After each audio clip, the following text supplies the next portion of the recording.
Pat Oliphant, the cartoonist who skewered the powerful, has died at 90. The Australian-born artist moved to the United States as a young man and quickly carved out a place as the nation's most daring editorial voice.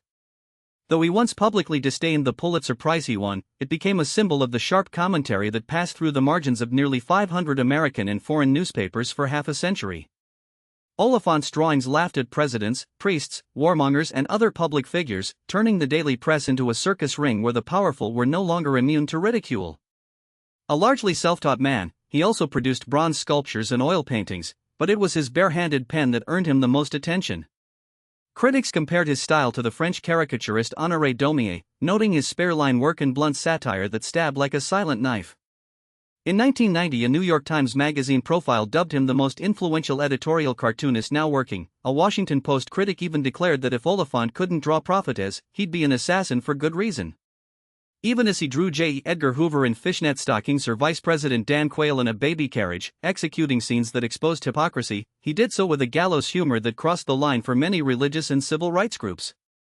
Some argued that his work was racist or unfairly damaged reputations, yet in the eyes of countless readers his cartoons peeled back the veneer of political power and revealed the underlying absurdities. He launched presidents into uncomfortable caricatures, Nixon as a thug with a smoking gun, Gerald Ford with a bandage on his head, George H.W. Bush with a woman's purse, Jimmy Carter's lawn littered with truck tires and an outhouse, Ronald Reagan with a cork in his ear, deaf to the suffering masses, and even Barack Obama as a stone from Easter Island with a chipped cap. Oliphant's satire was not merely political punchlines but a philosophical stern warning. Circulating until the day he passed away at his Santa Fe home on Monday, his cartoons were still displayed in magazines, galleries, book collections, and museums across the globe. He reminded the nation that no one, not even a president or a politician, was beyond scrutiny.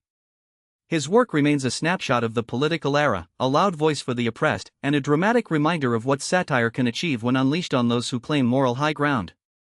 Today, as we look back at a life of vibrant criticism and uncompromising advocacy, we recognize that Pat Oliphant didn't just draw cartoons, he drew society's conscience into the light.